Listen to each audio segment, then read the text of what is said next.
সূরাতুল ফুরকানের ৭০ নম্বর আয়াতে বলছেন, ইল্লা মান তাবা ওয়া আমানা ওয়া আমিলা সালিহান ফাউলাইকা ইউবাদদিলুল্লাহু সাইয়্যাতিহিম হাসানাত ওয়া কানাল্লাহু গফুরুর রহিমা। জোরে বলুন আল্লাহু আকবার। আল্লাহ বলছেন, বান্দা তবে শোনো, তুমি যদি তওবা করতে পারো, নাম্বার 2 ঈমান আনতে পারো, ওয়া আমিলা সালিহান এবং নেক আমল করতে পারো। 3টা কাজ। এখানে কয়টা কাজ বলেন? সূরা ফুরকান আয়াত নাম্বার ৭০ থেকে আমি তেলাওয়াত দিয়ে শুরু করেছি। 3টা কাজ যদি করতে পারো, 1 নাম্বার তওবা করতে পারো, নাম্বার 2 যদি ভালো করে ঈমান আনতে পারো, নেক আমল যদি করতে পারো, আমি আল্লাহ নিজে ওয়াদা করছি তোমার গুনাহগুলোকে আমি আল্লাহ পাল্টায় দিয়া সওয়াব বানাইয়া দেব। তওবা করব আমরা কার কাছে? ওই যে 2 জন উঠতেছে, যাচ্ছে, এই কি যায় কেন? বসেন, আমি কি আলোচনা চালাবো? এই যে হাজার হাজার মানুষের মাঝ থেকে আপনি একা উঠে যান। যদি আপনি উঠে যান কোনো কারণে, কোনো সমস্যা নাই, খুব যদি জরুরি থাকে, ইমার্জেন্সি, ভিন্ন কথা। কিন্তু আপনি উঠলেন, বসলেন, গেলেন, ভাল লাগলো না, আমি মনে করি এটা কোরআনের সঙ্গে সুস্পষ্ট একটি আদবের খেলাফ কাজ। কেউ নড়বে না। ওই যে যেরকম একটা ভাই উঠলেন, বাচ্চা একটা কোলে আছে, ছোট্ট বাচ্চা, আমি কিছু বলবো না, সমস্যা নাই। কিন্তু বিনা ওজরে, বিনা কারণে মাহফিলে ওঠা বসা করে, এটা সুস্পষ্ট একটা মানে আদবের খেলাফ কাজ এটা। কারণ এটা শুধু জনসভা নয়, এটা একটা ইবাদতের জায়গায় রূপ নিয়েছে। এখন বলি আলহামদুলিল্লাহ। বসুন, যে যেখানে আছেন বসুন। আমরা তওবা করতে রাজি আছি? আস্তে তওবা করতে রাজি আছি? তওবা করব কার কাছে? আস্তে বলুন, তওবা করব কার কাছে? আমার নবী কি তওবা করেছেন? আস্তে কয়, আমার নবী কি তওবা করেছেন? কেন? তার তো কোনো গুনাহ ছিল না। তার কোনো গুনাহ ছিল? এরপরে তিনি কি করেছেন? ওয়াস্তাগফিরুহু ইন্নাহু কানা তাওয়াবা। আমার নবীজি বলেন, তুবু ইলাল্লাহ ফাইন্নী আতুবু ফিল ইয়াউমি মিআতা মাররা। ও আমার সাহাবীরা, তোমরা আল্লাহর কাছে তওবা করো, আমি রাসূল নিজে সারা দিনে 100 বারেরও বেশি বার তওবা করি। আমার নবীজি তওবা করেছেন, চোখের পানি ফেলে ফেলে কেঁদেছেন। সাইয়্যিদিনা ওমর ফারুক রাদিয়াল্লাহু তাআলা আনহু একদিন এক সাহাবীর সামনে বসেছিলেন। সাহাবী একটা হাদিস বর্ণনা করছেন, তিনি সেই হাদিসটা শুনলেন।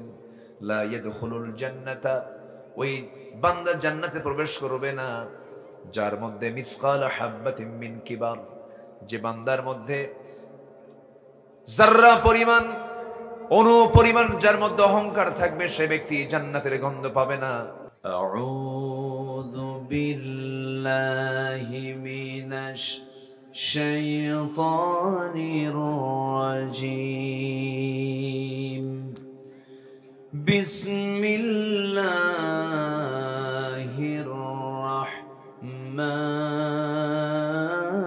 রাহমানির রাহিম।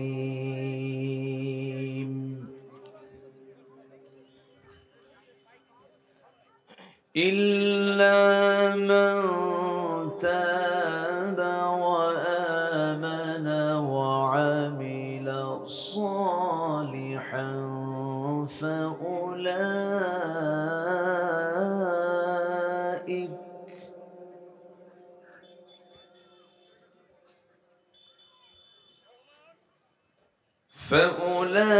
فأولئك يبدل الله سيئاتهم حسنات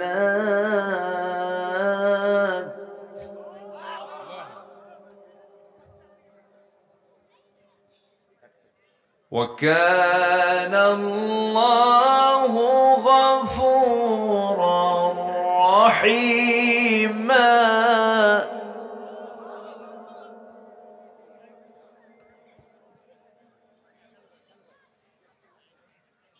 ومن تاب وعمل صالحا فإنه يتوب إلى الله متابا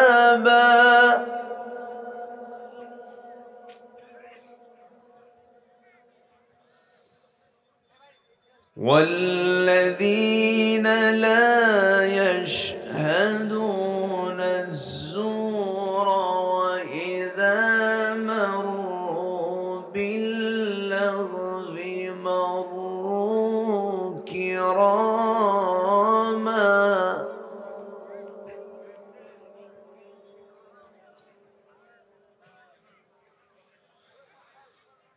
والذين إذا ذكروا بآيات ربهم لم يخروا عليها صما وعميانا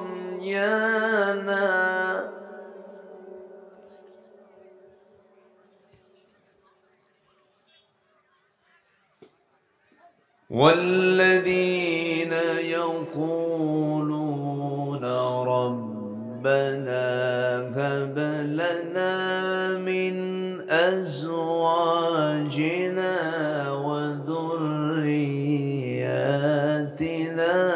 قرة أعين وجعلنا للمتقين إماما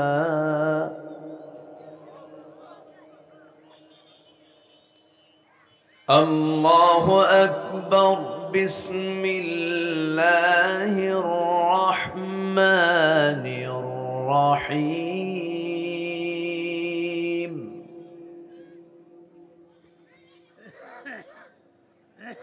إن الله وملائكته يصلون على النبي يا أيها الذين آمنوا صلوا عليه وسلموا تسليما اللهم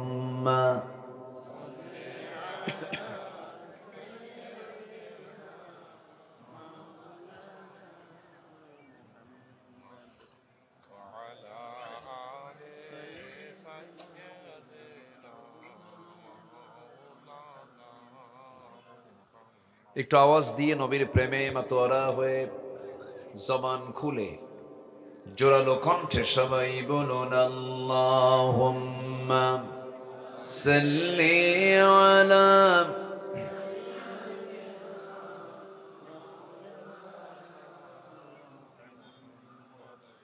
ওয়া আলা আলি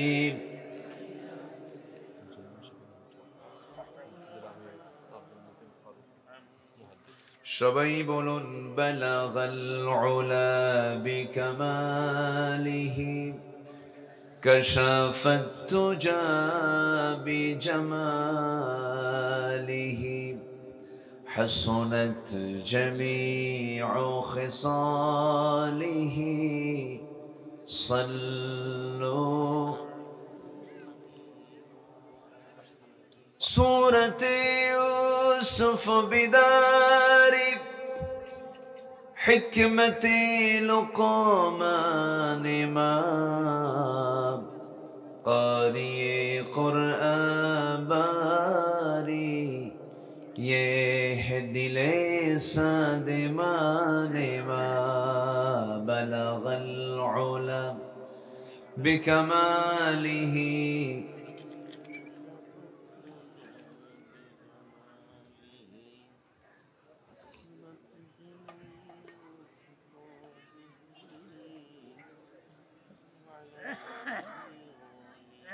মনটা যদি হইতো প্রবল হাওয়া, হইতো যদি শুভ্র কবুতর, মেঘের ডানায় পাঠিয়ে দিতাম, মেঘের ডানায় পাঠিয়ে দিতাম মদিনারি পথে, যেথায় আমার প্রিয় নবী ঘুমান নিরন্তর, যেথায় আমার প্রিয় নবী ঘুমান নিরন্তর। সবাই বলি সাল্লাল্লাহু আলাইহি ওয়াসাল্লাম।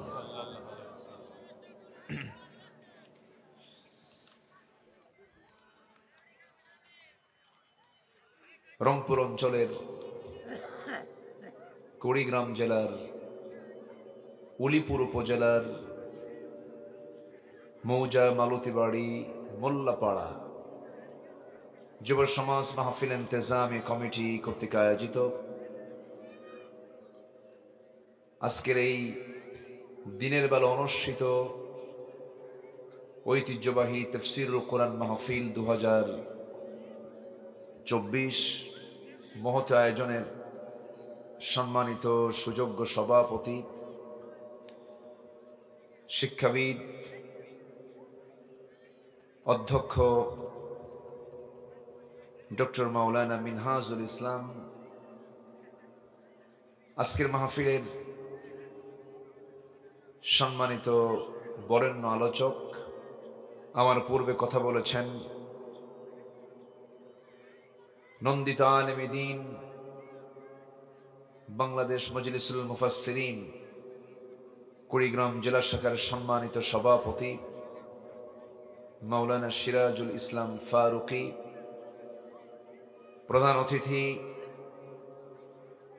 বিশিষ্ট রাজনীতিবিদ জনাব আব্দুল খালেক সাহেব, আজকের মাহফিলের বরেণ্য অতিথিবৃন্দ, বিশেষ করে আমার পাশে বসে আছেন মজলুম জননেতা, দীর্ঘ সময় জুলুমের শিকার হয়ে যে মানুষগুলো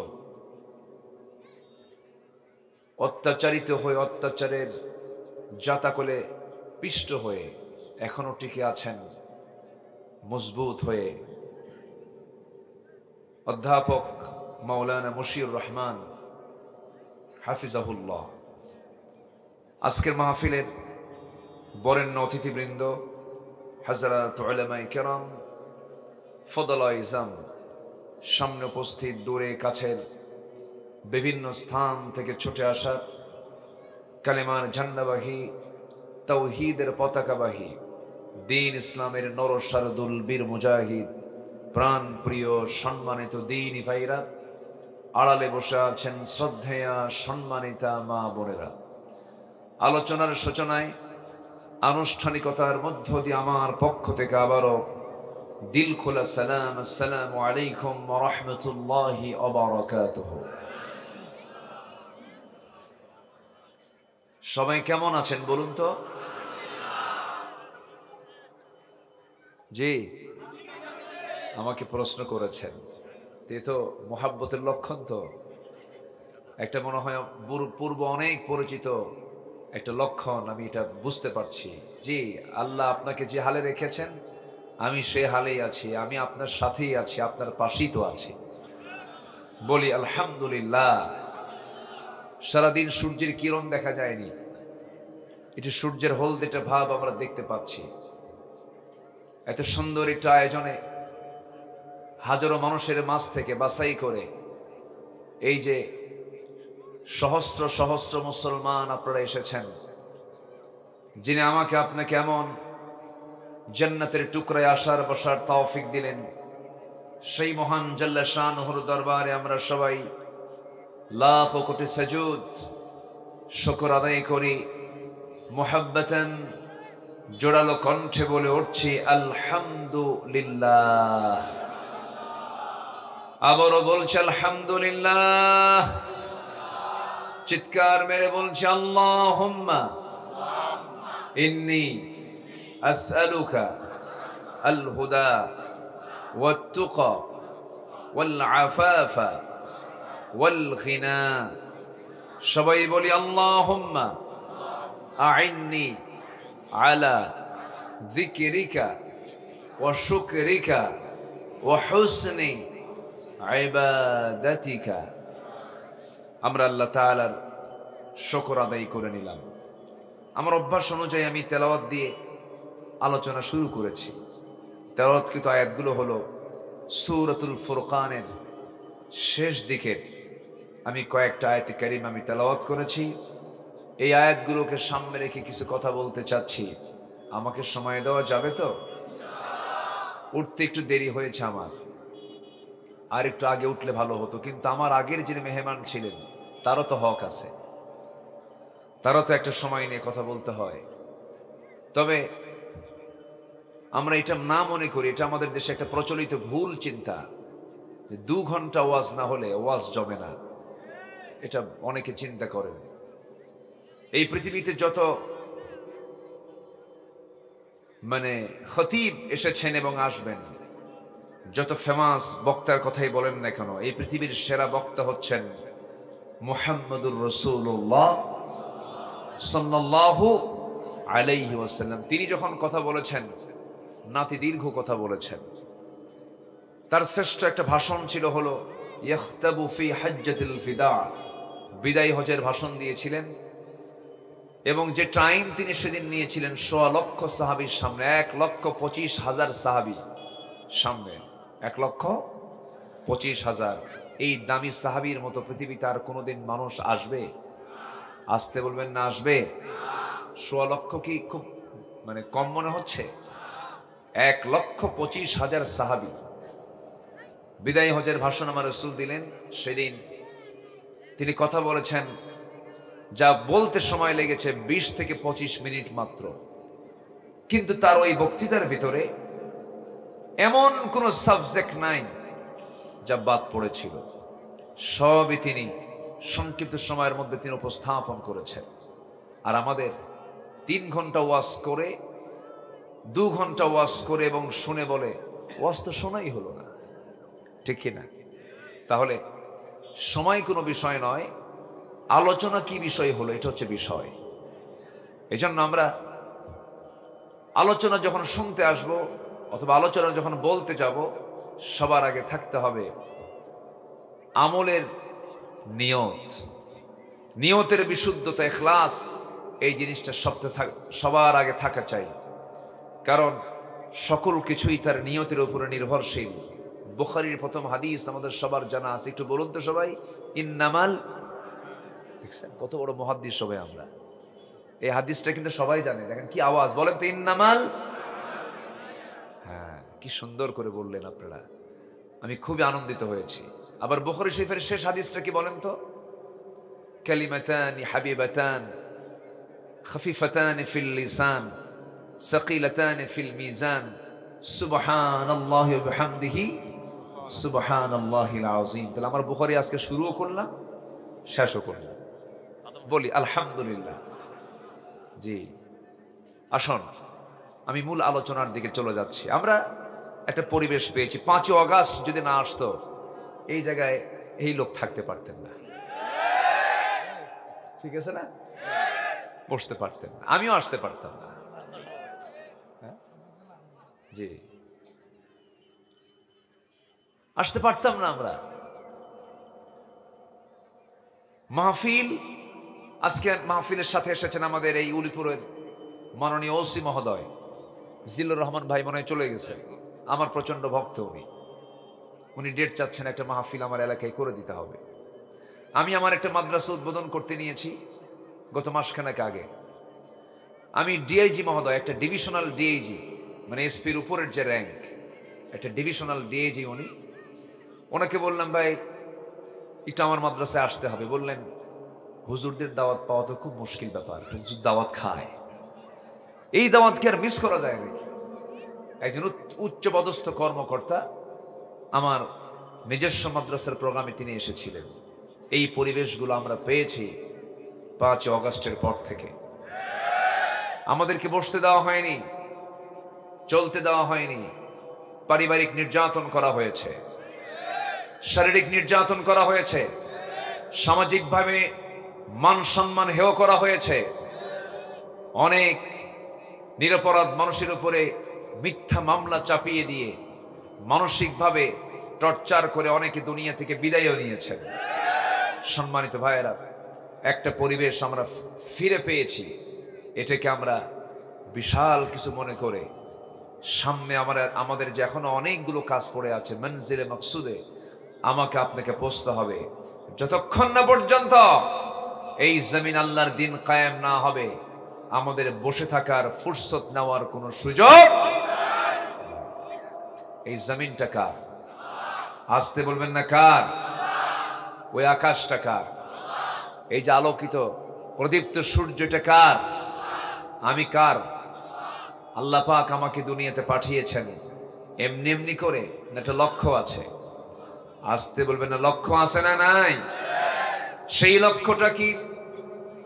আমরা সবাই সুন্দর করে বলি, লক্ষ্যটা হলো, সবাই বলুন, ইয়্যাকা না'বুদু ওয়া ইয়্যাকা নাস্তাঈন ইহদিনাস সিরাতাল মুস্তাকিম সিরাতাল লাযীনা আন'আমতা আলাইহিম গায়রিল মাগদুবি আলাইহিম ওয়ালাদ-দাল্লিন। একমাত্র কার ইবাদত করার জন্য বলেন? আসতে বলবেন না কার ইবাদত করার জন্য। এবং একটা পথে চলতে হবে, সেই পথ আল্লাহ দেখিয়ে দিয়েছেন, ইহদিনাস সিরাতাল ওয়া ইন্না হাযা সিরাতি মুস্তাকিমা। এই একটা সঠিক পথে আমাকে আপনাকে চলতে হবে, দিনকে মেনে চলতে হবে। আল্লাহ এই লক্ষ্যে দুনিয়াতে আমাকে আপনাকে পাঠিয়েছেন। আমার বন্ধুগণ, দুনিয়া ছেড়ে সবাই একদিন চলে যাব, কেউ বাঁচার জন্য আসি নাই। দুনিয়া থেকে যখন তখন আমরা বিদায় নিয়ে নেব, কিন্তু সবচাইতে বড় বিষয় হলো আখিরাতের জন্য আমি কি জমা করেছি, এটাই হলো সবচাইতে বড় চিন্তার বিষয়। আল্লাহ বান্দাকে সতর্ক করে আরেক জায়গায় জানিয়ে দিচ্ছেন, যারা পারেন ঠোঁট মিলিয়ে বলুন, ইয়া আইয়ুহাল্লাযীনা আমানু তাকুল্লাহা ওয়াল তানজুর নাফসুম মা কদ্দামাত লিগাদিন ওয়াত্তাকুল্লাহ ইন্নাল্লাহা খাবীরুম বিমা তা'মালুন। জোরে বলুন আল্লাহু আকবার। ঈমানদারেরা, তোমরা আল্লাহকে ভয় করো এবং লক্ষ্য করে দেখো আগামীকালের জন্য তুমি কি পাথেয় সংগ্রহ করতেছো, পরকালের জন্য তুমি কি জোগাড় করতেছো। আমার বন্ধুগণ, আল্লাহ চান না কোনো বান্দা জাহান্নামে যাক, আল্লাহ চান প্রত্যেক বান্দা জান্নাতে যাক। কিন্তু বান্দা জাহান্নামে যাবে আল্লাহর দোষে না বান্দার দোষে? বান্দার দোষে বান্দা জাহান্নামে চলে যাবে। একটা প্রশ্ন আমি করি, বলুন তো, আল্লাহ আমাকে বেশি ভালোবাসেন না আমি আল্লাহকে বেশি ভালোবাসি? অনেকে চিন্তায় পড়ে গেছেন, কি বলি হুজুর, এত চাইলাম আল্লাহরে, আল্লাহ একটা ছেলে সন্তান দাও, আল্লাহ দিলই না, আল্লাহ মানে কেমনে বেশি ভালোবাসে? হয়তো এরকম অনেকে চিন্তা করতেও পারেন, কিন্তু বাস্তব সত্য হলো, এই পৃথিবীতে কেউ আমাকে সেই পরিমাণ ভালোবাসে না যে ভালোবাসা আল্লাহ আমাকে বাসেন। বলি সুবহানাল্লাহ। তাহলে আমাকে সবচেয়ে বেশি ভালোবাসেন যিনি, তিনি কে? তিনি কে? আমরা তাকে দেখেছি কিন্তু কি শুনেছি? বলেন, আমরা তাকে দেখেছি কিন্তু শুনেছি তিনি আছেন না নাই? তবে আমরা দেখবো একদিন গিয়ে, কোথায়? আসতে বলে, যে আল্লাহ জান্নাতে ধরা দিবেন, সে আল্লাহ দুনিয়াতে কেন ধরা দিলেন না? প্রশ্ন তো আসতেই পারে। নাস্তিকদের প্রশ্নের সাইজ তো বিভিন্ন ধরনের। যে চোখ দিয়ে আমি জান্নাত দেখবো আল্লাহ তাআলাকে, সেই চোখ দিয়ে তো আমি দুনিয়াতে আল্লাহকেও দেখতে পারতাম, দেখবো না কেন? সম্মানিত ভাইয়েরা, আল্লাহ তাআলা এই পৃথিবীতে সবচেয়ে শ্রেষ্ঠ মানুষকে পাঠিয়েছেন আল্লাহর পয়গম্বরদের। এর মধ্যে একজন পয়গম্বর ছিলেন, তিনি হচ্ছেন তোতলা নবী, রাগী নবী, মুহাজির নবী এবং খুব দাপুটে নেতা ছিলেন। সেই নবীর নাম কি বলুন তো? ওয়াজ কি করবো, সবাই জানে, হাদিসও জানে। এখন আয়াতের দিকে যাচ্ছি, সবাই সবকিছুই জানেন। বলি আলহামদুলিল্লাহ। জানার পরেও তো আমরা এটা মনে করে দেওয়ার জন্য বলি, মজা আছে না নাই বলেন তো? ইমাম সাহেব প্রত্যেক নামাজে কোন সূরা দিয়ে শুরু করে? এরকম কি আপনারা বলেন এত এক সূরা পড়ো কেন, এরকম বলেন? মজা আছে না নাই? আচ্ছা আমার বন্ধুগণ,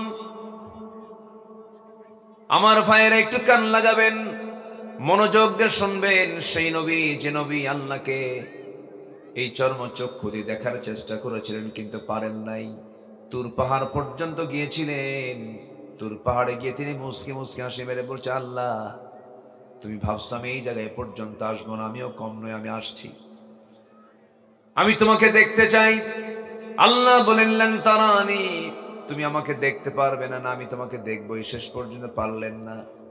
আল্লাহ রাব্বুল আলামিন তার নূরের তাজাল্লি যখন প্রকাশ করে ফেললেন, মুসা আলাইহিস সালাতু ওয়াস সালাম সেন্সলেস হয়ে পড়লেন। অর্থাৎ এখান থেকে প্রমাণিত হয় এই দৈহিক কাঠামো দিয়া, জান্নাতি দেহ দিয়া আল্লাহকে কখনো দেখা সম্ভব নয়। আল্লাহকে দেখতে হলে জান্নাতি পরিবেশের উপায় নাই, জান্নাতি পরিবেশ ছাড়া কোনো উপায় নাই। তাহলে আমরা দেখবো আমরা আল্লাহকে তৃপ্তি ভরে কোথায় বলেন? আসতে কোথায় দেখবো? কোথায় দেখবো? বিড়ি খায়া বলেন, বিড়ি খায়া। বিড়ি খাওয়ার লোক আমার দেশে কম না বেশি? আবার মাহফিলে এসে প্রশ্ন করে, হুজুর বিড়ি খাওয়া কি জায়েজ আছে? উনি জায়েজের চেষ্টায় আছে। হ্যাঁ, জর্দা ওটা ওর খালাতো ভাই। হ্যাঁ ওই তো একই জিনিস তো, গুল জর্দা আর কি বিড়ি, সবগুলো দুই পাতা না এক পাতা? এই তো নাম একটু ভিন্ন। এই তো কেউ ডাইরেক্ট মারে, কেউ একটু আগুনে পুড়ে খায়। এই তো যা বলবো সোজা বলবো। হুজুর খাইলো না কি খাইলো এটা আমার দেখার বিষয় না, বলতে হবে তো। পান খান, আপনি খান, পান খান, সমস্যা কি? পান পাতা তো রস স্টমাকের জন্য ভালো, কিন্তু সেই পানের সাথে আবার হাকিমপুরি রহমতুল্লাহ আলাইহি খানা কি? প্রশ্ন তো এই জায়গায়। জানেন এই জিনিস অপচয় কার ভাই? অপচয় কি বলেন? অপচয়কারী কার ভাই বলেন তো? বিড়ি খাওয়া কি মিত ব্যয়? এটা কি জরুরি ব্যয় বলেন তো? বলেন জরুরি ব্যয় মনে হয় এটা? তাহলে কি এটা? কি বলেন? বলেন কি এটা? অপচয়। দেশ স্বাধীনতার পর থেকে নিয়ে আজ পর্যন্ত যতজন অর্থমন্ত্রী বাজেট পাশ করেছেন, প্রত্যেকটা বাজেটে বিড়ির দাম বাড়ছে, বাড়ছে। কিন্তু যারা বিড়ি খাইছে, যারা বিড়ি খায়, তারা কয় প্রয়োজনে বাড়ি বিছে খাম পারা। কি মুশকিল! এটা কম বাজেট নয়, কিন্তু শত শত কোটি টাকা মানুষ উড়ায় দেয়, উড়ায় দেয়। ধোঁয়া কি করে? ধোঁয়া কি হয়? উড়ে চলে যায়। এটা কি অপচয় নয়? এই জাতি যদি সচেতন হতো, এই কোটি কোটি টাকা যেটা উড়ে দেওয়া হয়, এটা দিয়ে কি লক্ষ লক্ষ পরিবারের মৌলিক চাহিদা, তাদের খাদ্যের চাহিদা পূরণ হতো কি হতো না? কি টানা টান, এক টানে ধোঁয়া 3 তলায় পাঠায়। কি যে মজা পায় আল্লাহ জানে। রাগ করলেন নাকি আপনারা? রাগ করতেছেন না তো? যারা বিড়ি খায় তাদের বউরা যে কেমনে থেকে আমার তো বুঝি আসে না। পচা পচা গন্ধ, আমার ভাল লাগে না, আমার মাথা ঘুরে। সম্মানিত ভাইয়ের, আল্লাহ সকল নেশা থেকে যার থেকে হেফাজত করুন। তাহলে জান্নাত যেতে হলে বিড়ি খাই যাবো জান্নাতে? নামাজ না পড়া? কয় ওয়াক্ত নামাজ পড়বো আমরা? কিন্তু আমার দেশে নামাজি বেশি না বেনামাজি বেশি? বলেন নামাজি না বেনামাজি? বেনামাজি বেশি। কেন? এটা তো হওয়ার কথা ছিল না। যে দেশে 90% মুসলমান, সেই দেশে বেনামাজি কেন বেশি হতো, কেন বেশি হবে? এর মূল কারণ হলো 53 বছর যে নেতৃত্ব আমরা দেখেছি, অধিকাংশ নেতাগুলোই ছিল বেনামাজি। অধিকাংশ নেতাগুলো ছিল বেনামাজি। দলীয় জনসভা, দলীয় প্রোগ্রাম সবকিছু করেছে, নামাজের কোনো আহ্বান করে নাই, কর্মীদেরকে নামাজের কথা বলে নাই। যে দলের নেতা তার কর্মীকে নামাজের কথা বলে না, দ্বীনের কথা বলে না, কোরআন শেখার কথা বলে না। যে দলের নেতা তার কর্মীর হাতে মদের বোতল তুলে দেয়, নারী তুলে দেয়, জেনা তুলে দেয়, ওই সমস্ত নেতৃত্বের মুখে আমরা জুতা মারি, থুতু মারি। সব দেখেছি আমরা। কেউ চালাইছে 25 বছর আমার দেশ, কেউ চালাইছে 16 বছর, কেউ চালাইছে 9 বছর, মঈনুদ্দিন ফখরুদ্দিনরা কয়েক বছর। সব দেখা শেষ। এরা মুসলমান ছিলেন কিন্তু এরা ইসলাম দিয়ে দেশ চালান নাই। অতএব আমরা আগামীর দেশ দেখতে চাই, সবাই কোরআনের দেশ রাজি আছেন? কারা কারা হাত উঁচু করে দেখা।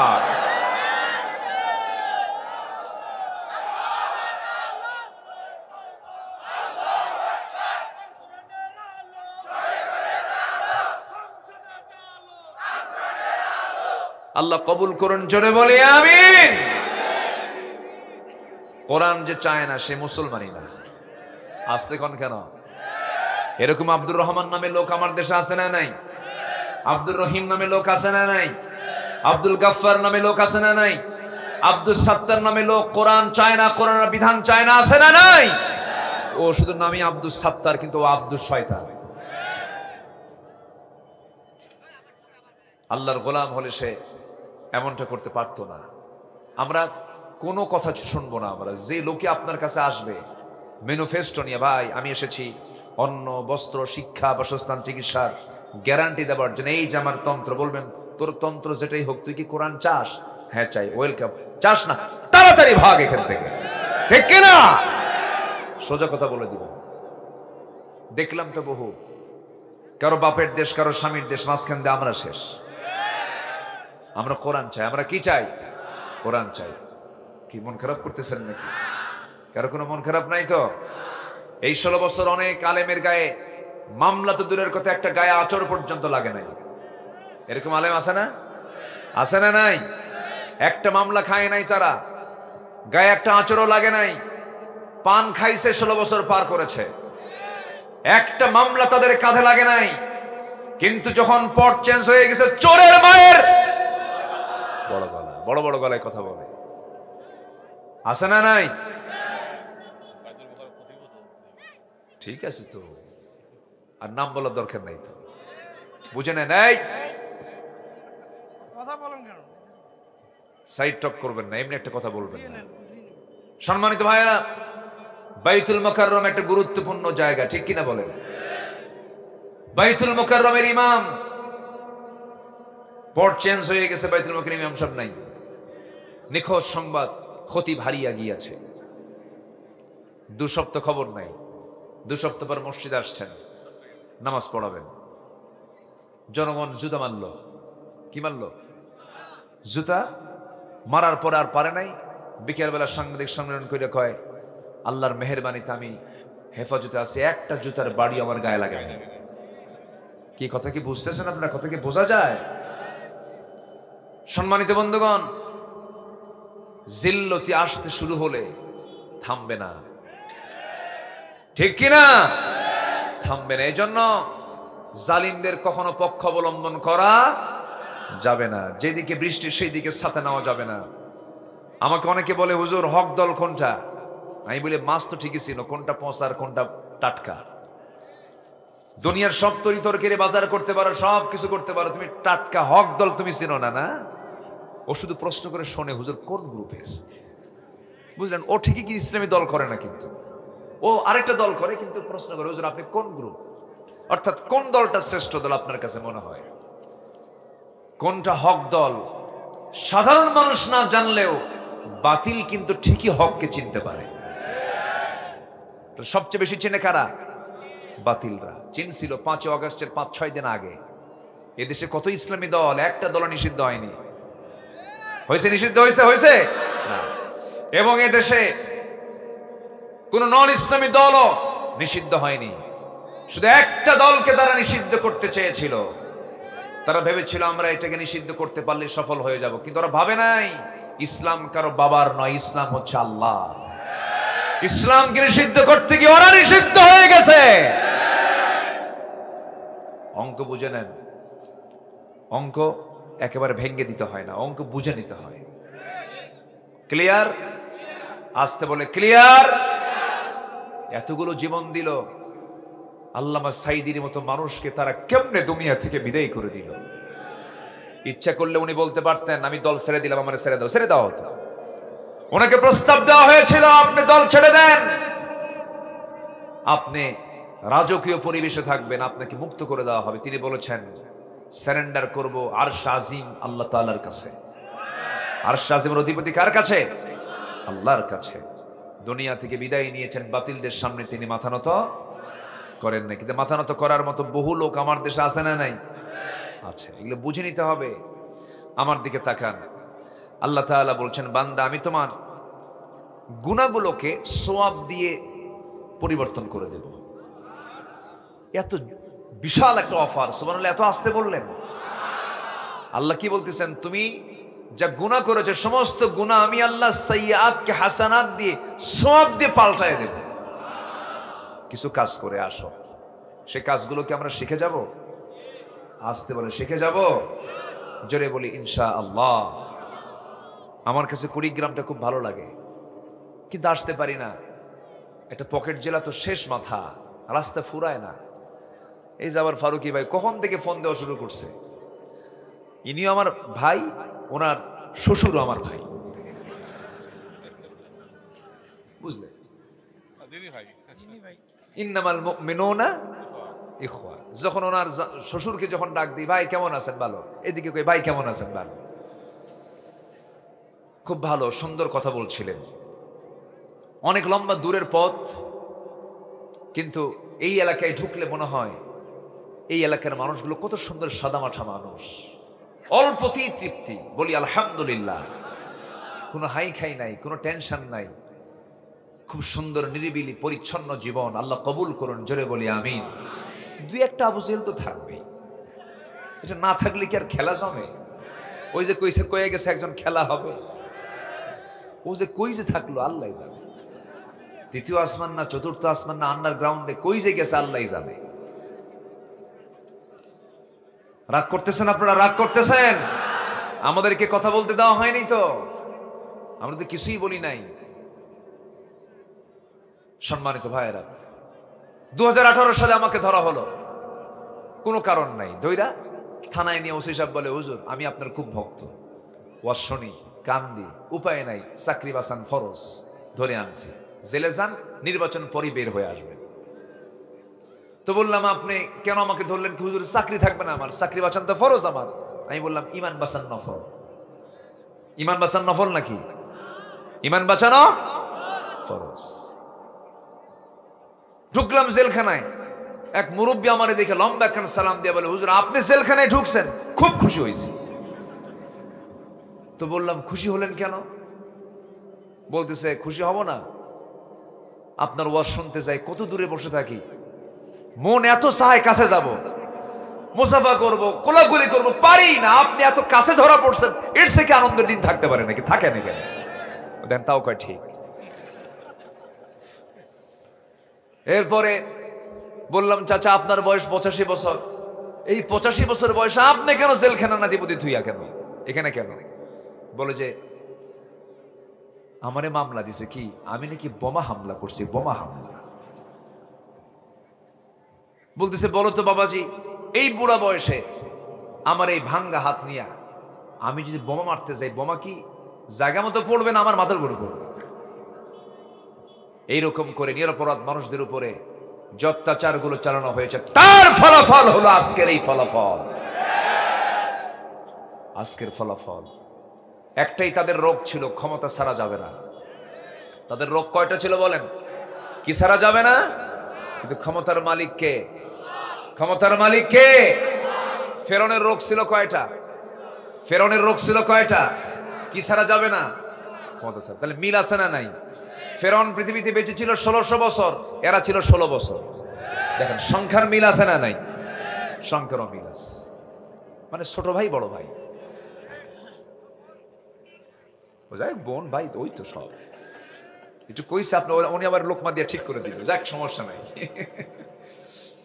আচ্ছা, তাহলে আল্লাহ পাক কি ওয়াদা করলেন? বান্দা তোমার আমি গুনাহগুলোকে সওয়াব দিয়ে পাল্টায় দেব। জোরে বলেন সুবহানাল্লাহ। সে কাজগুলোকে আমরা করতে রাজি আছি। আল্লাহ রাব্বুল আলামিন সূরাতুল ফুরকানের মধ্যে বলছেন, সূরাতুল ফুরকানের ৭০ নম্বর আয়াতে বলছেন, ইল্লা মান তাবা ওয়া আমানা ওয়া আমিলা সালিহান ফাউলাইকা ইউবাদদিলুল্লাহু সাইয়্যাতিহিম হাসানাত وكان الله غفورا رحيما জোরে বলুন আল্লাহু আকবার। আল্লাহ বলছেন বান্দা তবে শোনো, তুমি যদি তওবা করতে পারো, নাম্বার 2 ঈমান আনতে পারো, ওয়া আমিলা সলিহান এবং নেক আমল করতে পারো। 3টা কাজ। এখানে কয়টা কাজ বলেন? সূরা ফুরকান আয়াত নাম্বার 70 থেকে আমি তেলাওয়াত দিয়ে শুরু করেছি। 3টা কাজ যদি করতে পারো, 1 নম্বরে তওবা করতে পারো, নাম্বার 2 যদি ভালো করে ঈমান আনতে পারো, নেক আমল যদি করতে পারো, আমি আল্লাহ নিজে ওয়াদা করছি তোমার গুনাহগুলোকে আমি আল্লাহ পাল্টায় দিয়া সওয়াব বানাইয়া দেব। তওবা করব আমরা কার কাছে? ওই যে 2 জন উঠতেছে যাচ্ছে, এই কি যায় কেন? বসেন, আমি কি আলোচনা চালাবো? এই যে হাজার হাজার মানুষের মাঝ থেকে আপনি একা উঠে যান। যদি আপনি উঠে যান কোনো কারণে, কোনো সমস্যা নাই, খুব যদি জরুরি থাকে, ইমার্জেন্সি, ভিন্ন কথা। কিন্তু আপনি উঠলেন, বসলেন, গেলেন, ভাল লাগলো না, আমি মনে করি এটা কোরআনের সঙ্গে সুস্পষ্ট একটি আদবের খেলাফ কাজ। কেউ নড়বে না। ওই যে যেরকম একটা ভাই উঠলেন, বাচ্চা একটা কোলে আছে, ছোট্ট বাচ্চা, আমি কিছু বলবো না, সমস্যা নাই, কিন্তু বিনা ওজরে বিনা কারণে মাহফিলে ওঠা বসা করে, এটা সুস্পষ্ট একটা মানে আদবের খেলাফ কাজ এটা। কারণ এটা শুধু জনসভা নয়, এটা একটা ইবাদতের জায়গায় রূপ নিয়েছে। এখন বলি আলহামদুলিল্লাহ। বসুন, যে যেখানে আছেন বসুন। আমরা তওবা করতে রাজি আছি? আস্তে তওবা করতে রাজি আছি? তওবা করব কার কাছে? আস্তে বলুন, তওবা করব কার কাছে? আমার নবী কি তওবা করেছেন? আস্তে কয়, আমার নবী কি তওবা করেছেন?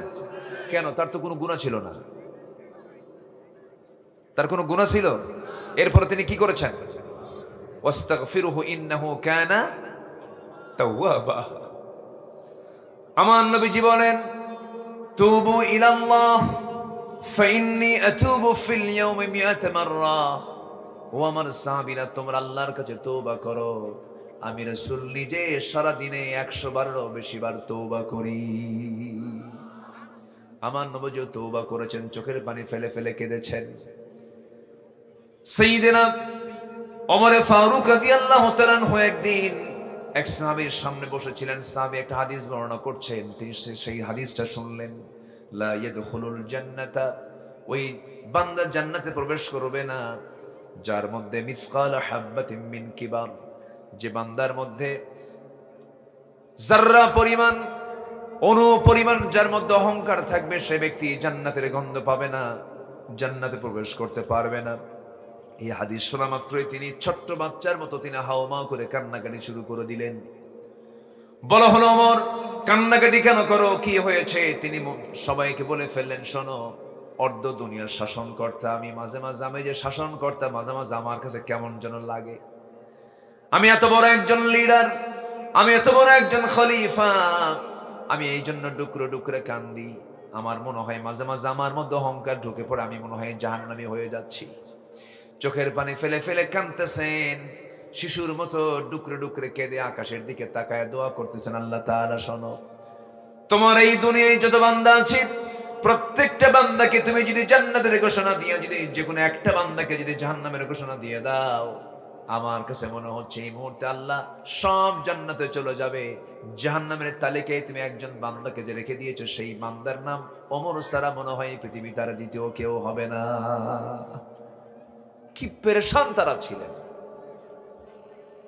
মুনাফিকের তালিকা আছে এক সাহাবীর কাছে, আমার নবী দিয়েছেন, তার কাছে সকাল সন্ধ্যা ওমর ফারুক যেতেন, গিয়ে বলতেন, হুযায়ফা দেখো তো মুনাফিকের তালিকার মধ্যে আমার নামটা কয় নম্বরে আছে।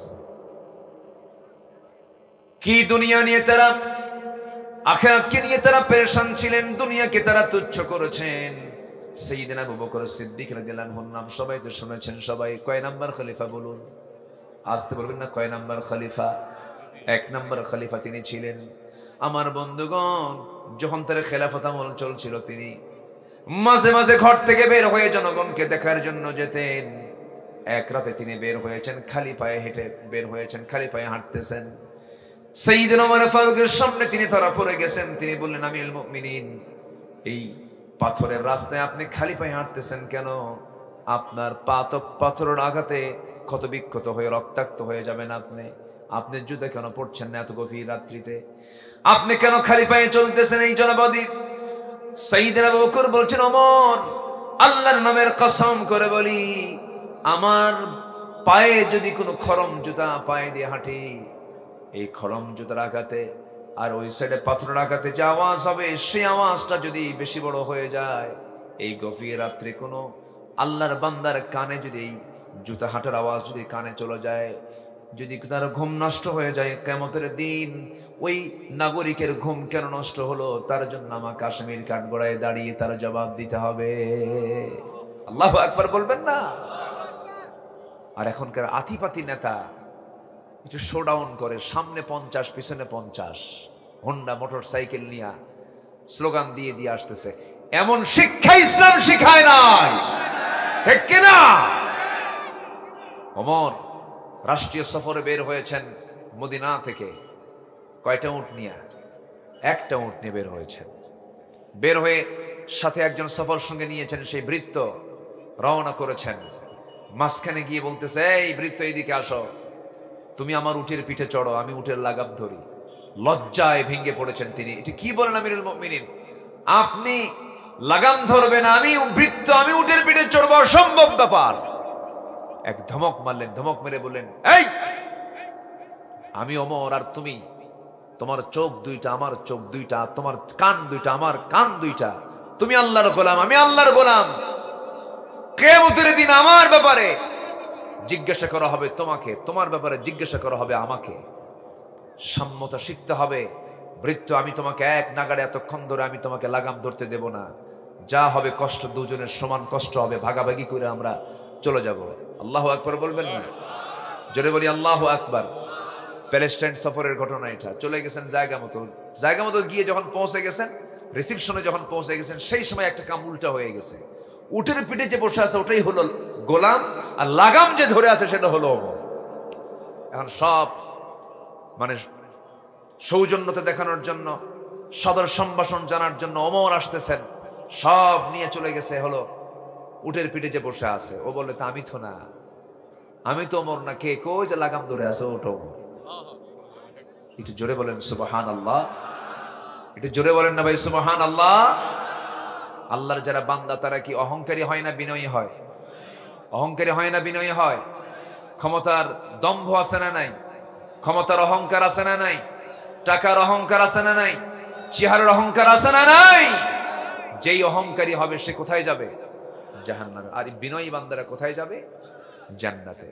আল্লাহ রাব্বুল আলামিন বলেন, وعباد الرحمن الذين يمشون على الأرض هونا وإذا خاطبهم الجاهلون قالوا سلاما والذين يبيتون لربهم سجدا وقياما والذين يقولون ربنا اصرف عنا عذاب جهنم إن عذابها كان غراما إنها ساءت مستقرا ومقاما জোরে বলুন আল্লাহু আকবার। বিনয়ী বান্দা কারা? জমিনে যারা অহংকার প্রদর্শন না করে বিনয়ী হয়ে যারা চলে, অত্যন্ত ভদ্রচিত হয়ে যারা চলে, তারাই হল আল্লাহর বিনয়ী বান্দা। জাহিলদের সঙ্গে তর্ক বিতর্ক না করে, এটাই হল আল্লাহর বিনয়ী বান্দা। এবং রাত যখন হয়ে যায় সব বান্দা ঘুমের ভিতরে থাকে, আর আল্লাহর পছন্দের বান্দা যারা তারা রাত জেগে জেগে চোখের পানি ফেলে ফেলে আল্লাহর দরবারে সেজদায় পড়ে কান্দে। ও বান্দা, তুমি যদি কান্নার মতো কাঁদতে পারো, চোখের পানি যদি এক ফোঁটা আল্লাহর ভয়ে ফেলতে পারো, তুমি কি জানো 7টা জাহান্নাম, একটা দুইটা নয়, 7টা জাহান্নামের আগুন নিভায়ে দেবে তোমার চোখের পানি। কারণ যে চোখের পানি আল্লাহর ভয়ে কাঁদবে, সেই পানি, সেই চোখ কখনো জাহান্নাম যেতে পারে না। জোরে বলি সুবহানাল্লাহ। আমরা কাঁদবো কার কাছে? আসতে বলবেন না, কাঁদবো কার কাছে? আল্লাহ বলছেন, বান্দা আমি তোমাদেরকে ক্ষমা করে দেব, কিন্তু সবাইকে আমি ক্ষমা করব না। 5 জনকে ক্ষমা করব। কয়জনকে বলেন? 5 জনকে ক্ষমা করবো। আল্লাহ পাক আমাদেরকে এই কাপের আসার তৌফিক দান করুন। জোরে বলি আমিন। আরো জোরে আমিন, আরো জোরে আমিন। আমি কি আলোচনা চালিয়ে যাব? কারো কোনো সমস্যা নাই তো? সাইয়েদনা আবু বকরের নাম সবাই শুনেছেন না? আখিরাত কেন্দ্রে কি চিন্তা তাদের ছিল, কি ঈমান তাদের ছিল। উনি খলিফা প্রধান ছিলেন, আবার তিনি দোকানদারও ছিলেন। খেলাফতের দায়িত্ব পালন করে নির্দিষ্ট সময় এসে তিনি তার দোকানে বসতেন, ব্যবসা করতেন। এটা হলো পরিবার চালানোর জন্য। কি চালানোর জন্য বলেন? পরিবার চালানোর জন্য। বসে আছেন, এক কাস্টমার এসে বলতেছে, খলিফা আবু বকর, আমার এই কাপড়টা কয়েক মাস আগে আমি কিনেছিলাম তোমার কাছ থেকে, কিন্তু কাপড়টা আমার পছন্দ হয় না, কাপড়টা তুমি ফেরত নিয়ে নাও। সাইয়েদনা ওমর ফারুক কিচ্ছু বললেন না, ফেরত নিয়ে নিলেন। কাপড়টা ফেরত নিলেন, কাপড়টা ফেরত নিলেন, টাকাটা দিয়ে দিলেন, সব কমপ্লিট হয়ে গেল। কিন্তু যখন ওই লোকটা যখন চলে গেল, ওই কাস্টমার যখন চলে গেল, তার সামনে থেকে ডুকরে ডুকরে কাঁদতেছেন, চোখের পানি ফেলে ফেলে কাঁদতেছেন আবু বকর সিদ্দিক রাদিয়াল্লাহু তাআলা আনহু। সাইয়েদনা আবু বকর যখন কান্নাকাটি করছিলেন, এমন সময় তার সঙ্গে থাকা কিছু দ্বীনি ভাইরা সবাই বলে ফেললেন, আমি আমাদের আমিরুল মুমিনিন, আপনি কান্নাকাটি করছেন কেন, কেন কাঁদতেছেন? সামান্য একটা কাপড় আপনার কাছে ফেরত দিয়ে গেছে, এই ফেরত দেওয়ার পরপরই আপনি কেঁদে ফেললেন, আপনি টাকা ফেরত দিলেন বলে কাঁদতেছেন নাকি? তিনি বলছেন, আল্লাহর নামের কসম করে বলি, আমি এই জন্য কান্দি না, আমার কান্নার কারণ হলো আমি এই জন্য কাঁদতেছি, আমি আবু বকর, তোমরা আমাকে প্রথম খলিফা বলো, তোমাদের কাছে আমার সম্মান বড়, আমার মর্যাদা বড়, কিন্তু আমি এই মুহূর্তেই চিন্তা করতেছি, আমি যেদিন মরে যাব, কিয়ামত চলে আসবে, হাসরের ময়দান চলে আসবে। হাসরের ময়দানে যখন আল্লাহ তাআলা আমাকে আস্তে করে নাম ধরে ডাক দিবেন, আবু বকর এই দিকে আসো। কি হলো? কাম সারছে, জিকির করি লা ইলাহা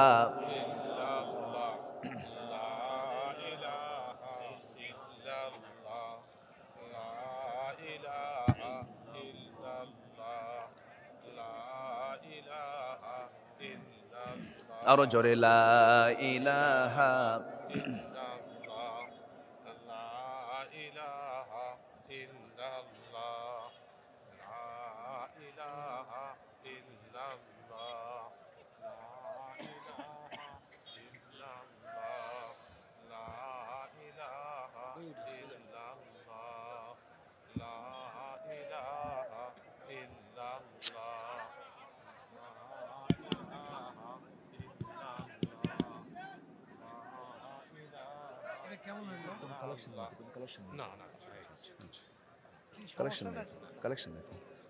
এই কি হলো, এতক্ষণ সময় লাগে কেন?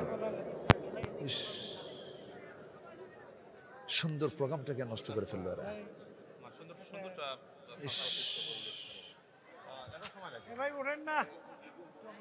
জি, এর চাইতে কি শ্রেষ্ঠ জায়গা আছে নাকি কোথাও? এখানে উঠতেছেন কেন? বসেন, একটু মেহেরবানি করে বসুন। এর চাইতে আপনি বরকতময় জায়গা কি আশেপাশে পাবেন কোথাও? তো যাচ্ছেন কেন আপনি? আমরা এখানে নামাজ পড়বো তো, জোরে বলি ইনশাআল্লাহ। এটা কি নামাজের জায়গা নয়? এই জায়গা কি নামাজের জায়গা নয়? জামাতে নামাজ পড়লে কি সওয়াব হবে না? তবে যাচ্ছেন কেন? বসেন। সামান্য 2 মিনিট সহ্য যদি না হয়, হাসরে আপনি 50,000 বছর থাকবেন কেমনে? একটু বসেন না। কত সময় চলে যায়।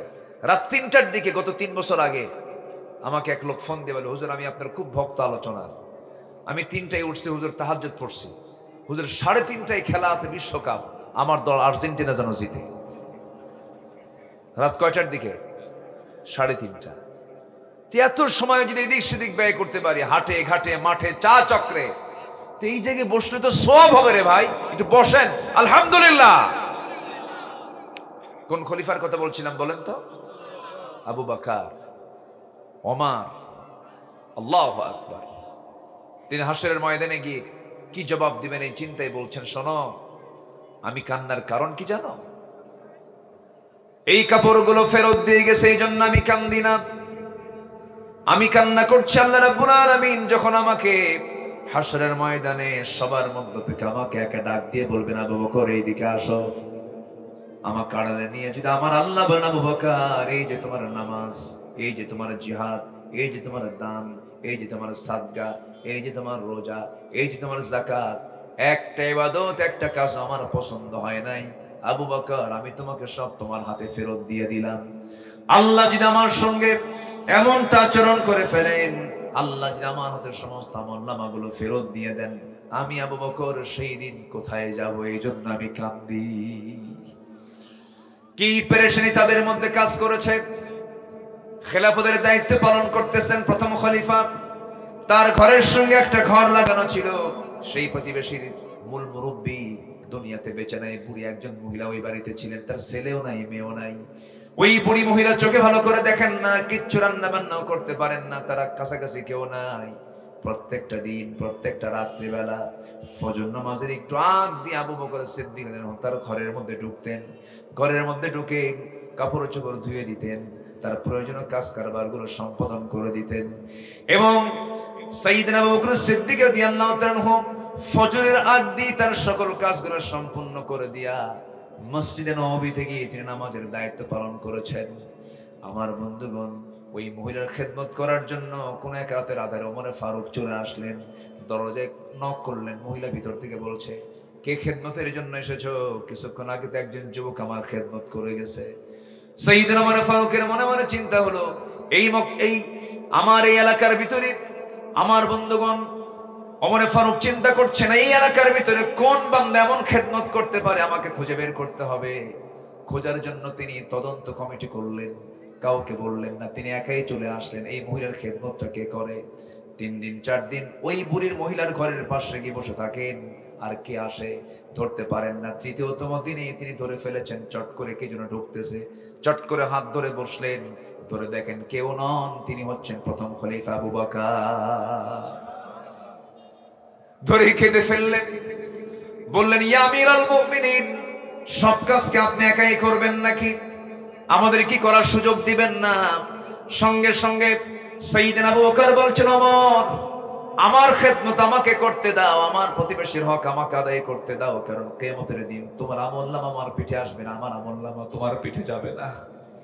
সারাটা জীবন তিনি খেদমত করে চলে গেছেন। যেদিন আবু বকর সিদ্দিক রাদিয়াল্লাহু মারা গেছেন, তার পরের দিন থেকে ওই মহিলার দায়িত্ব পালন করেছেন ওমর ফারুক রাদিয়াল্লাহু তাআলা আনহু। ওমর ফারুক তার ঘরে আসলেন একদিন। প্রথম দিন যেদিন খেদমতের জন্য তিনি ভিতরে ঢুকেছেন, সব কিছু পরিষ্কার পরিচ্ছন্ন করে দিয়েছেন, খাবারগুলো জোগাড় করে দিয়েছেন। ওই মহিলা খাবার খেতে বসে তিনি জানতেন না আবু বকর মারা গেছেন, বুড়ি মানুষ, চোখে কম দেখতেন। যখন তিনি খেতে বসেছেন, খাওয়ার সময় তার সামনে যখন খেজুরগুলো দেওয়া হয়েছে, একটা খেজুর মুখে দিয়ে দেখেন কামড় মারতে নিয়া খেজুরের বিচিটা তার মুখের মধ্যে লেগে গেছে। তিনি আস্তে করে খেজুরটা মুখ থেকে বের করে বিচিটা ফেলে দিয়া বলে ফেললেন, বুঝতে পেরেছি আমার আসল খাদেম আর দুনিয়াতে নাই, খাদেম চেঞ্জ হয়ে গেছে। আল্লাহু আকবার বলবেন না? আমার খাদেম কি হয়ে গেছে? চেঞ্জ হয়ে গেছে। মানে সাইয়েদনা আবু বকর যে সেবাটা দিতেন, খেজুর যখন তার হাতে ধুয়ে দিতেন, খেজুরের বিচি পর্যন্ত সরায় দিয়ে তার মুখে তুলে দিতেন। এটাই হলো তাকওয়া, এটাই হলো পরকালের চিন্তা, এটাই হলো আখিরাতের চিন্তা, এটাই হলো ফিরে আসা। ইল্লা মান তাবা, যারা ফিরে আসে। আল্লাহু আকবার বলেন। কার পথে? আসতে বলবেন না, কার পথে? আল্লাহর পথে আমরা ফিরে আসবো, জোরে বলি ইনশাআল্লাহ। আমার ঈমান আনবো, জোরে বলি ইনশাআল্লাহ। আল্লাহ তাআলা 5 শ্রেণীকে maaf করে দেন। এর মধ্যে 1 নাম্বার জানলাম আমরা, যারা তওবা করবে তাদেরকে maaf করে দেন।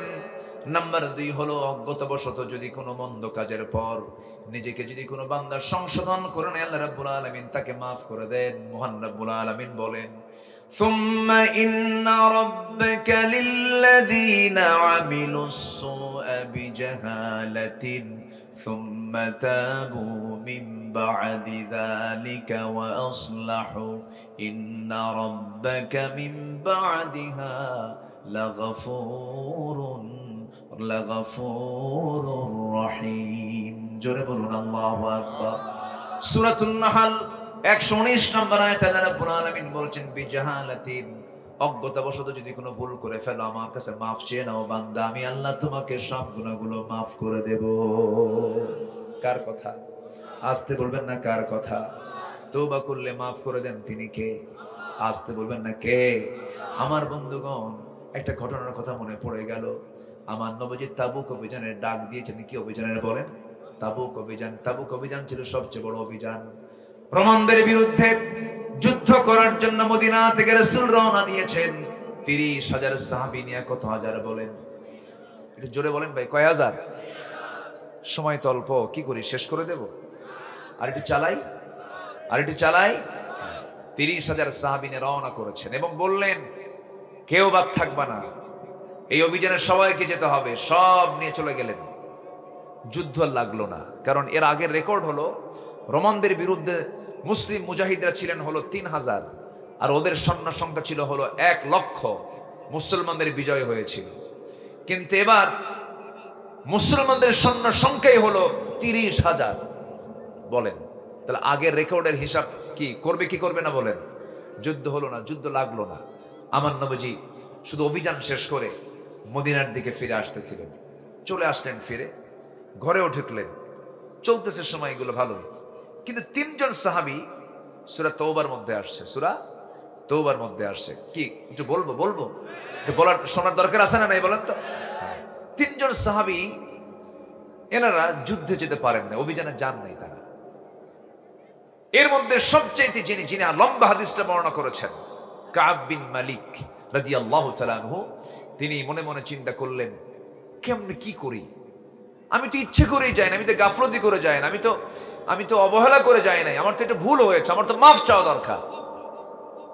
উনি নবীর কাছে গেলেন, নবীর সামনে গিয়ে দাঁড়ালেন। আমার নবীজি মসজিদ নববীর ঠিক মাঝখানে বসে আছেন। এই সাহাবী গিয়ে হাঁটু গেড়ে দিয়ে নবীর সামনে আস্তে করে বসে বলছেন, হুজুর মাফ চাইতে আসছে আপনার কাছে। রাসূল বলেন, তুমি কি ভুল করছো যে মাফ চাইবা? হুজুর আপনি আমাকে যুদ্ধে যেতে বলেছেন, তাবুক অভিযানে যাই নাই। রাসূল বললেন, কেন যাও নাই? গাফলতি করেছি, গড়িমসি করেছি, অবহেলা করেছি। রাসূল বললেন, ও কাব বিন মালিক, আর কে কে যায় নাই? হেলাল বিন উমাইয়া, আর কে কে যায় নাই? মুরারা বিন রাবিআ। মোট কয়জন হলো? রাসূল বলছেন, আর কে কে? হুজুর আমার জানা নাই। আমার নবীজির সঙ্গে সঙ্গে বললেন, কাব বিন মালিক চলে যাও। আমার নবীজির সঙ্গে সঙ্গে মদিনার মসজিদে তিনি নোটিশ জারি করে দিলেন। সাহাবায়ে কেরামকে বলে দিলেন, ইমার্জেন্সি নোটিশ জারি করে দাও, এই মদিনাবাসীকে জানিয়ে দাও, এই মদিনাবাসীর কোন মুসলমান যেন এই 3টা ব্যক্তির সঙ্গে কোন প্রকার কথাবার্তা না বলে, মুআমালা চলবে না, সম্পর্ক চলবে না, সালাম কালাম চলবে না, ব্যবসা চলবে না, নিষিদ্ধ, বয়কট করে দেওয়া হলো। এই সংবাদ যখন কাব বিন মালিকের কাছে চলে গেছে, কাব বিন মালিক রাদিয়াল্লাহু আনহু এই কথা শোনা মাত্রই তার কাছে যেন আকাশ ভেঙে পড়ার মতো হয়ে গেল। দরজার কাছে গেলেন, নিজের বাড়ির দরজার কাছে বউকে লক্ষ্য করে বলছেন, বউ আমার দরজা খুলো। বউ দরজার কাছে এসে বলছে, স্বামী আমার দরজা খুলবো না কেন? অবশ্যই দরজা খুলবো, আপনি আমার স্বামী হন, আপনার ঘর আপনার বাড়ি, কিন্তু আমি এই দরজার সামনে খুলে দিয়ে পিছনের দরজা দিয়ে আমি নিজেই চলে যাব, কারণ যে ব্যক্তির বিরুদ্ধে নবী পর্যন্ত বয়কটের ডাক দিয়েছেন তার সঙ্গে আমি স্বামী হলো আমার সম্পর্ক নাই। আল্লাহু আকবার বলেন। মান আহাব্বা লিল্লাহ ওয়া বাগাদা লিল্লাহ ওয়া আতা লিল্লাহ ওয়া মানা আলিল্লাহ ফাকাদ ইসতাকমালাল ঈমান। আমার নবীজির এই প্রিয় সাহাবী ঘরের মধ্যে ঢুকতে পারলেন না। বউ তোমার বের হয়ে চলে যাবে, ঘরের মধ্যে ঢুকতে পারলেন না। ঘরের দরজা থেকে তিনি আবার মুখটা ফিরায় নিয়ে বাইরের দিকে আসতেছিলেন। কলিজার টুকরা ফুটফুটে 2টা বাচ্চা, 11 বছরের 13 বছর ফুটফুটে বাচ্চা। এই বাচ্চাগুলোকে আদর করেন, প্রত্যেকদিন চুমা দেন, স্নেহ করেন। সেই দিন সন্তানগুলোকে ডাক দিয়ে বলছে, আমার দুলাল রে, আমার আদরের সন্তানগুলো এইদিকে আয়। সন্তান বলে, যাব না কেন? রাসূল বয়কট করেছেন, আমরা তোমার সঙ্গে কথা বলবো না। আল্লাহু আকবার বলেন। আমার বন্ধুগণ, এরপরে কি হলো? কাব বিন মালিক চোখের পানি মুছতে মুছতে বেকরার হয়ে গেলেন, সেজদা দিতে পাগলের মতো হয়ে গেলেন। হেলাল বিন উমাইয়ার কানে সংবাদ চলে গেছে। তিনি করলেন কি, ঘরের মধ্যে তিনি খুঁজতে লাগলেন দড়ি কোথায়। শক্ত দড়ি তিনি হাতের মধ্যে নিলেন। মদিনার মসজিদের সামনে কয়েকটা খুঁটি ছিল, যেটা মজবুত খুঁটি, সেই খুঁটির সঙ্গে দড়িটার এক প্রান্ত লাগায় দিলেন, আর এক প্রান্তে স্বহস্তে নিজের 2 হাত বেঁধে ফেলে বলছেন, হেলাল রে, তোর চাইতে বড় আসামি এই দুনিয়াতে নাই, কারণ যার বিরুদ্ধে অবরোধের ডাক দিয়েছেন, বয়কটের ডাক দিয়েছেন স্বয়ং রাসূল। চোখের পানি ফেলতে ফেলতে বেকরার হয়ে যাচ্ছেন কাব বিন মালিক। হেলাল বিন উমাইয়া, তাফসীরে এসেছে হেলাল বিন উমাইয়ার 2টা হাত এত লম্বা সময় বাঁধিয়ে রেখেছিলেন, তিনি নিজেই হাতের ওই জায়গা পর্যন্ত ঘা হয়ে গিয়েছিল, চোখের পানি ফেলে ফেলে কাঁদতে কাঁদতে শরীরটা শুকায় গিয়েছিল।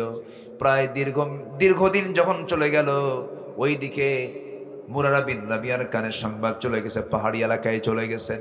সেজদার মধ্যে পড়ে পড়ে কান্দেন, রোনাজারি করেন, তওবা করেন। এই তিন ব্যক্তির চোখের পানি আল্লাহর দরবারে এক পর্যায়ে মঞ্জুর হয়ে গেছে, কিন্তু আমার নবীজি তাদেরকে বয়কটের ডাক দিয়েছেন। এখন একটা প্রশ্ন হলো, আপনাকে বলি ভাইয়েরা, যে যুদ্ধে রাসূল গিয়েছিলেন 30,000 সৈন্য নিয়ে, সেই যুদ্ধ কি সংগঠিত হয়েছিল? আসলে হয়েছিল না। আর সংখ্যা কি একেবারেই কম নাকি? কত হাজার যায় নাই? কয়জন? মাত্র 3 জন। তাহলে মাত্র 3 জন গেল না, আবার ওই যুদ্ধ সেখানে সংগঠিত হলো না। কিন্তু আমার নবীজি ইচ্ছা করলে বলতে পারতেন, ঠিক আছে যেতে পারো নাই, যুদ্ধই তো হয় নাই, অথবা মাত্র এতগুলো সাহাবীর মধ্যে তোমরা 3 জন মাত্র যাও নাই, ছেড়ে দিলাম, মাফ করে দিন। কিন্তু ছাড়ছেন নাকি রাসূল? ছাড়েন নাই। কেন গেলে না? কেন তুমি গড়িমসি করলে? কেন তুমি অবহেলা করলে? এই চিন্তা মাথায় নিয়ে আমার নবীজি শক্ত অবস্থানে চলে গেলেন। দীর্ঘদিন চলে যাওয়ার পর 40 দিন যখন পার হয়ে গেছে, আমার নবীর কাছে ওহী নাজিল হয়ে গেছে। নবীর কাছে ওহী নাজিল হলো, আলা সালাসাতিল্লাযীনা খুল্লিফু, হে রাসূল, ওই 3 জন সাহাবী যারা পিছনে ছিলেন, আপনি যদিও তাদেরকে বয়কটের ডাক দিয়েছেন, কিন্তু আরশের মালিক আল্লাহ রাব্বুল আলামিন ইল্লা মান তাবা, যারা ফিরে আসবে, ওয়া আমানা ওয়া আমিলা সালিহান। অতএব ওই 3 জন সাহাবী যখন তওবা করে নিয়েছে, তাদের তওবা আল্লাহর দরবারে মঞ্জুর হয়ে গেছে। ইয়া রাসূলুল্লাহি, আয়াত নাজিল যখন হলো নবীর কাছে, ওয়া আলা সালাসাতিল্লাযীনা খুল্লিফু, আমার নবীজির আনন্দ দেখে কে? আমার নবীজি চিৎকার মেরে বলছে, ওমর তুমি কোথায়? তাড়াতাড়ি আসো, আমার কাব বিন মালিকের পক্ষে আয়াত নাজিল হয়ে গেছে। আমার নবীজি খুশি হয়ে গেলেন। আমার নবীজি খুশি হয়ে বলছেন, কাবকে তাড়াতাড়ি আমার কাছে নিয়ে আসো। দরজার কাছে ওমর ফারুক বলছেন, কাব বিন মালিক তুমি বাড়িতে আসো নাকি? এদিকে আসো। ভিতর থেকে বউ জবাব দেয়, যে লোকের খবর রাসূল রাখে না, সে লোকের খবর আমিও রাখি না। ওরে কাব বিন মালিকের স্ত্রী, আল্লাহ তাদের তওবা কবুল করে নিয়েছেন। কাব বিন মালিক যখন চলে গেছেন নবীর সামনে, আমার নবীজি তাকে জড়ায়া ধরলেন। জড়িয়ে ধরে বলছে, কাব বিন মালিক, আমি তোরে মাফ করি নাই, কিন্তু আমার আরশের মালিক আল্লাহ তাআলা তোরে মাফ করে দিয়েছেন। জোরে কোন সুবহানাল্লাহ। কিসের কারণে? আজ থেকে কিসের কারণে? কিসের কারণে? তওবা করার দরকার আছে না নাই? এখান থেকে একটা শিক্ষা হলো, দিন কায়েমের পথে একামত দিনের জন্য কোনো অলসতা করার কোনো সুযোগ। আসতে বলেন সুযোগ নিলে আল্লাহ ধরছেন না, রাসূল ধরছেন না? ধরে ফেলেছেন। কি কষ্ট পাচ্ছেন নাকি আপনারা? আমার ভাইয়েরা, আল্লাহ তাআলা 5 জনকে মাফ করে দিবেন। 1 নাম্বার হলো আমরা শিখলাম তওবা। নাম্বার 2 হলো অজ্ঞতা বশত কোনো মন্দ কাজের দিকে যাওয়ার পরে সে যদি সংশোধন হয় না, আল্লাহ পাক তাকে মাফ করে দেন। নাম্বার 3 হলো নেককার ইমানদারদের জন্য আল্লাহ রাব্বুল আলামিন ক্ষমার ওয়াদা করেছেন। ক্ষমার কি করেছেন? ওয়াদা করেছেন, প্রমিস করেছেন। মহান রাব্বুল আলামিন বলেন, ওয়া'আদাল্লাহুল্লাযীনা আমানু ওয়া আমিলুস সালিহাতি লাহুম মাগফিরাতুন ওয়া আজরুন আযীম। জোরে বলুন আল্লাহু আকবার। সূরাতুল মায়েদা আয়াত নাম্বার 9। ঈমান যারা আনবে এবং আমলে সালেহ যারা করবে, আমি আল্লাহ ওয়াদা করছি তাদের জন্য ক্ষমা রয়েছে, তাদের জন্য মহা পুরস্কার রয়েছে। জোরে বলি সুবহানাল্লাহ। আমার বন্ধুগণ, আমলের পাল্লায় গুনাহ বেশি দরকার না নেক বেশি দরকার? গুনাহ বেশি দরকার না সওয়াব বেশি দরকার? এই জায়গায় যারা বসে আছেন তাদের কি গুনাহ নাই? আজ তাদের গুনাহ নাই? আমার, আপনার, এনার, ওনার, এনার ফারুকি ভাইয়ের কম আছে না নাই? কম হোক বেশি হোক, আছে না নাই? আছে।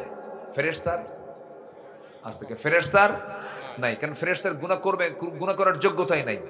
কামনা বাসনা ব্যবসা বাণিজ্য কিচ্ছু নাই, এই জন্য তার কোনো গুনাহ হওয়ার সুযোগও। কিন্তু আমার গুনাহ করার সুযোগ আছে না নাই? গুনাহ করার সুযোগ থাকার পর আমি যদি গুনাহ না করি, তখন আমার দাম হয়ে যাবে ফেরেশতার চেয়ে বেশি দাম। আল্লাহু আকবার বলে। কিন্তু আমার দেশে আবার কিছু ফেরেশতা আছে, মাঝে মাঝে নাজিল হয়। এক বেয়াদব বলছে, টাঙ্গাইলের কোন বেয়াদব বলেছে, আমার জীবনে তো কোনো গুনাহই নেই, আমি আমিন বলি না। হুজুররা আমিন কয়, আমি আমিন একটা বারের জন্য বলি না। আমি তো গুনাহই করি না, আমি তো নিষ্পাপ। শুনুন, এই 16 বছর তারা আলেমদের তালিকা করেছে। এই 16 বছরে তারা হকপন্থীদের তালিকা করেছে। এখন আমাদের সময় এসেছে নাস্তিক মুরতাদদের তালিকা তৈরি করা, ঠিক কিনা? ওদের তালিকা তৈরি করতে হবে। ধরা খাইছে একটা বিচারপতি শামসুদ্দিন, কালা কইয়েন না, কালা তো আল্লাহ কালো বানায় দিছে, তাই না? আল্লাহর দান তো এটা, কালো বলি না, কিন্তু শামসুদ্দিন মানিক এই বদমাইশ 2 বছর আগে আমার নামেও সে তালিকা করেছিল, 116 জন আলিমের তালিকা করেছিল। কি লাভ হলো? 2 বছরের মাথায় পালানোর চেষ্টা করলো সিলেট দিয়া। সিলেটবাসী আবার খুব খেদমত করে তো, ওরা আপ্যায়ন খুব ভালো মতো আপ্যায়ন করছে, বিসি শুদ্ধ আউট করছে। যা তোরে খাসি বানায় দিলাম, যা। কি কষ্ট পাচ্ছেন নাকি আপনারা? শুনতে যদিও একটু কেমন যেন লাগছে, কিন্তু বাস্তবতা তাই। কোন দিনের শত্রুকে কখনো দয়া মায়া দেখানোর কোন সুযোগ তুমি আল্লাহর বিরুদ্ধে কথা বলবা, নবীর বিরুদ্ধে কথা বলবা, জিহ্বা টেনে ছিড়বো আমরা। জাহাঙ্গীরনগর ইউনিভার্সিটির কুখ্যাত ছাত্র ছিল, তার নাম মানিক। সে 100 জন নারীর জীবন নষ্ট করে ধর্ষণের সেঞ্চুরি করে মিষ্টি বিতরণ করেছিল। এই কুলাঙ্গার গুলো এখনো আছে, এদেরকে ধরে প্রকাশ্যে ঝুলায় মেরে রক্ত মাংস হাড় হাড্ডি কুত্তা বিলাই দিয়ে খাওয়ানো দরকার। রাজি আছেন কারা কারা? হাত উঁচু করে দেখা।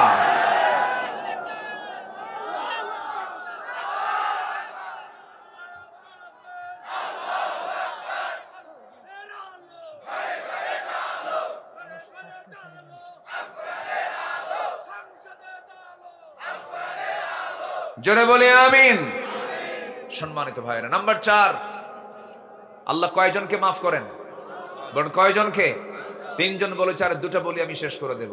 আজান হয়েছে 10 মিনিট আগে, আমি আর 10 মিনিট সময় চেয়ে নিচ্ছি, আমাকে দেবেন তো নাকি? কারো কোনো রাগারাগি নাই তো? কারো কোনো সমস্যা নাই তো? আসর নামাজ পড়ার দরকার নাই? দেখেন আওয়াজ কিন্তু কমে গেছে। পড়ার দরকার আছে? বলেন ওয়াজ বেশি জরুরি না নামাজ বেশি জরুরি? এটা যেন মনে থাকে, মানে টুপি মাথায় দিয়ে যেন লুঙ্গি না থাকে, এরকম নাকি? টুপি দরকার পরে, লুঙ্গি দরকার আগে, নামাজ যেন ঠিক থাকে। আল্লাহ কবুল করুন। এই মাইক তো এইদিক যায় কেন? আমার পছন্দ করতেছে না মাইক, এরকম করে কেন? দেখেন না, লক্ষ্য করেন না এটা? সম্মানিত ভাইয়েরা, নাম্বার 4 হলো পাপাচারের পর যারা আল্লাহকে স্মরণ করে এবং জেনে শুনে গুনাহের পুনরাবৃত্তি না করে, অর্থাৎ গুনাহ করেছে, গুনাহ করার পর অনুতপ্ত হৃদয়ে চোখের পানি ফেলে কান্দে আর বলে, আল্লাহ জীবনে আর এই পাপ কাজে আমি আসবো না, আল্লাহ ওই বান্দাকে মাফ করে দেন। এই কথা বলেছেন আল্লাহ রাব্বুল আলামিন বিভিন্ন জায়গায়, বিশেষ করে সূরা আলে ইমরানের 135 নম্বর আয়াত এবং 36 নম্বর আয়াতে বলেছেন। আল্লাহ রাব্বুল আলামিন বলেন, ওয়াল্লাযীনা ইযা ফাআলু ফাহিশাতান আও যালামু আনফুসাহুম যাকারুল্লাহা ফাস্তাগফিরু লিযুনুবিহিম ওয়া মান ইয়াগফিরুয যুনুবা ইল্লাল্লাহ ওয়ালাম ইউসিররু আলা মা ফাআলু ওয়া হুম ইয়ালামুন। জোরে বলুন আল্লাহু আকবার। উলাইকা জাযাউহুম মাগফিরাতুম মির রাব্বিহিম ওয়া জান্নাতুন তাজরি মিন তাহতিহাল আনহারু খালিদিনা ফিহা ওয়া নি'মা আজরুল আমিলিন। জোরে বলুন আল্লাহু আকবার। নাম্বার 5 হলো আল্লাহ রাব্বুল আলামিন সূরাতুল আহজাবের 35 নম্বর আয়াতে বলে দিয়েছেন, যাদের মধ্যে 10টা গুণ পাওয়া যাবে, আল্লাহ বলছেন কি সুন্দর করে, আ'আদাল্লাহু লাহুম মাগফিরাতু ওয়া আজরান আযীমা। জোরে বলুন আল্লাহু আকবার। 10টা গুণ নিয়ে কথা বললে পরে 10 ঘন্টার প্রয়োজন হবে, অনেক লম্বা লম্বা কথা বলতে হবে। এই 5টা অপরাধ, 5টা কাজ যারা করবে আল্লাহ রাব্বুল আলামিন তাদেরকে মাফ করে দেওয়ার ওয়াদা করেছেন তিনি কে? সবাইকে 5 ওয়াক্ত নামাজ পড়তে রাজি আছেন নাকি? রাজি আছেন কারা কারা? একটা হাত তুলে দেখান তো দেখি। জোরে বলি ইয়া আল্লাহ, আরো জোরে বলি ইয়া আল্লাহ। আমাদেরকে 5 ওয়াক্ত সালাত আদায় করার তৌফিক তুমি আল্লাহ দিয়া দাও। জোরে বলি আমিন, আরো জোরে আমিন। হাত নামা। অনেক মা বোন মাহফিলে এসেছেন, মা বোনদের ব্যাপারে যে ওয়াজ করেছে, এই ওয়াজ কি মা বোনদের জন্য কি আছে না? বলেন তো আছে না? নাই আছে। আমার মা সাথে একটা বিষয় আমি যোগ করে দেই, দিনের মাহফিল পর্যাপ্ত সময় পাওয়ার সুযোগ নাই, শুধু একটা বিষয়ে যোগ করে দেই। মেয়েদের সবচেয়ে বড় খারাপ দিক আজকের সমাজে, সেটা হলো মেয়ের আজকে মুসলমানদের সংস্কৃতি লালন না করে অন্য ধর্মের সংস্কৃতি লালন করে ইমান চরিত্র হারায় ফেলছে। বিশেষ করে পশ্চিমা এবং ভারতীয় চ্যানেলগুলো দেখে তাদের মতো চরিত্র গড়ে তুলতেছে আজকের আমার দেশের মেয়েরা। আমার মা এই সমস্ত অপসংস্কৃতির আগ্রাসনে নিজের জীবনকে ভাসায় দিবেন না। বিশেষ করে পর্দার বিষয়টা খেয়াল করতে হবে, সবার পরে না সবার আগে। দুলাভাইয়ের সঙ্গে দেখা করা জায়েজ নাই, দেখা করা জায়েজ আছে? দুলাভাইয়ের সঙ্গে দেখা করা জায়েজ নাই। দুলাভাই যদি হুন্ডাই তোলে, কিছু কিছু দুলাভাই আছে শালীরে হুন্ডাই তোলে কিন্তু বউরে হুন্ডাই তোলে না। এরকম দুলাভাই কিছু বদমাইশ আছে না? নাই বলেন তো। পিছনে দুলাভাই শালীকে উঠায় নাই, শালী এখন মনে মনে চিন্তা করে আমার বড় বোনের হাজবেন্ড না করি কেমনে, হুন্ডাই চড়ে। তো মাঝখানে একটু গ্যাপ রাখে যে দুলাভাই মানুষ গায়ের সঙ্গে গা লাগলে কেমন হয়। সামনে যায় দুলাভাই এমন ব্রেক মারে, এক ব্রেকে গ্যাপ পুরো।